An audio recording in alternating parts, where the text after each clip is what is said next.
नमस्कार, मैं दुनिया की फटाफट बुलेटिन में आप सभी का स्वागत है। नजर डालते हैं आज की खास खबरों पर। मणिपुर के कांग पोकली जिले में यूनाइटेड नागा काउंसिल के बेरहम आर्थिक नाकेबंदी ने पूरे इलाके में जीवन को मुश्किल में डाला। यहां 1 लीटर पेट्रोल के लिए 250 रुपए और एक रसोई गैस सिलेंडर के लिए 5000 से 6000 रुपए तक चुकाने पड़ रहे हैं। 50 किलो चावल यहां 3000 रुपए में मिल रहा है। गुजरात में पिछले 24 घंटों के दौरान राज्य के कुल 225 तालुकाओं में भारी बारिश दर्ज की गई। राज्य में सबसे ज्यादा बारिश सौराष्ट्र के मांगरोल में दर्ज की गई। यहां एक ही दिन में 22.24 इंच पानी गिर गया। संसद का मानसून सत्र 20 जुलाई से 13 अगस्त तक चलेगा। संसद के मानसून सत्र में लोकसभा व राज्यसभा की बैठकों को राष्ट्रपति द्रौपदी मुर्मू ने मंजूरी दे दी है। राष्ट्रपति के अभिभाषण पर धन्यवाद प्रस्ताव पर चर्चा भी कराई जाएगी। करीब 3 सप्ताह के इस सत्र में सरकार कई अहम विधेयकों को पारित कराने का प्रयास करेगी। ममता बनर्जी को एक और बड़ा झटका लगा। तृणमूल कांग्रेस के प्रदेश अध्यक्ष चंद्रिमा भट्टाचार्य ने पार्टी के सभी पदों से दिया इस्तीफा। चंद्रिमा भट्टाचार्य को ममता बनर्जी का बेहद करीबी माना जाता है। 3 जून को ही उन्हें प्रदेश अध्यक्ष नियुक्त किया गया था। अयोध्या के बाद उत्तराखंड के बद्रीनाथ मंदिर में चंदा चोरी के आरोपों से हड़कंप मच गया। मंदिर समिति ने मामले की जांच के लिए एक समिति का गठन किया है। समिति मामले की जांच कर जल्द से जल्द अपनी रिपोर्ट सौंपेगी। चढ़ावे की गणना में शामिल लोगों को नोटिस भी जारी किए गए हैं। प्रधानमंत्री नरेंद्र मोदी ने राजस्थान के बालोतरा में कहा कि 21वीं सदी के सबसे बड़े ऊर्जा संकट पर नए भारत की इच्छा शक्ति और भारत के प्रयास भारी पड़े। कहा, भाजपा क्षेत्रवाद व बंटवारे की सियासत नहीं करती।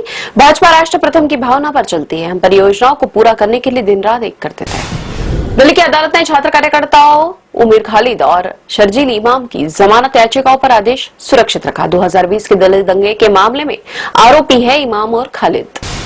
भारत मौसम विज्ञान विभाग की ओर से मुंबई में अत्यधिक बारिश का रेड अलर्ट। बीएमसी ने कहा कि मौसम विभाग की चेतावनी के बाद मुंबई में स्कूल और कॉलेज दोपहर की पाली के लिए बंद किए गए। भारतीय गृह मंत्रालय का आदेश। जैश-ए मोहम्मद, लश्कर तैयबा व अन्य संगठनों से जुड़े तथा पाकिस्तान में रह रहे 23 लोगों को यूएपीए के तहत आतंकवादी घोषित किया गया। हर्ष फायरिंग से जुड़े हत्या के मामले में दिल्ली की अदालत ने बिहार के भाजपा विधायक राजू कुमार सिंह को 4 वर्ष के साधारण कारावास की सजा सुनाई। भाजपा विधायक सिंह को पीड़ित के परिजनों को 25 लाख रुपए का मुआवजा देने के भी अदालत ने निर्देश दिए।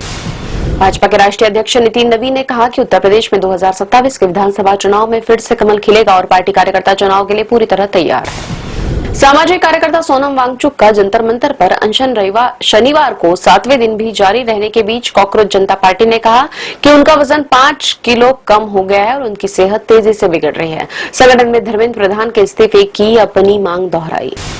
तमिलनाडु से 50 बांग्लादेशी नागरिकों के समूह को ट्रेन से पश्चिम बंगाल भेजा गया ताकि उन्हें उनके देश वापस भेजा जा सके। पुलिस ने बताया कि वापस भेजे जा रहे इन लोगों में 44 पुरुष और 6 महिलाएं शामिल हैं। इन्हें पहले सलेम जिले के अत्तुर तालुक कार्यालय परिसर में बने विशेष निरुद्ध शिविर में रखा गया था।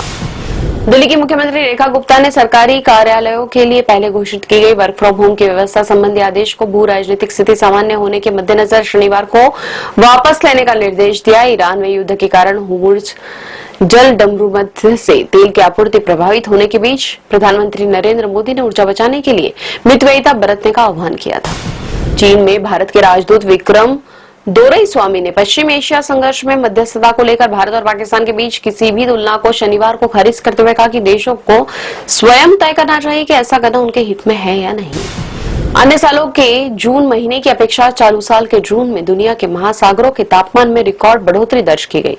इस साल जून में महासागरों का तापमान सर्वाधिक दर्ज किया गया, जिसने अल नीनो वर्ष 2023-24 के रिकॉर्ड को पीछे छोड़ दिया।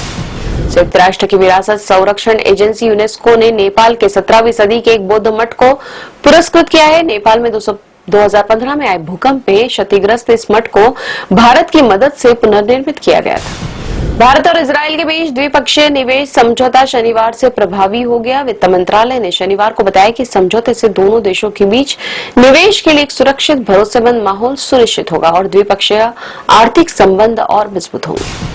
प्रीति जिंटा ने अपनी एआई से बनी डीप फेक इमेज और माफ कंटेंट हटाने के लिए किया बॉम्बे हाई कोर्ट का रुख। एक्ट्रेस ने गूगल मेटा, डोमेन रजिस्ट्रार और अन्य के खिलाफ किया केस।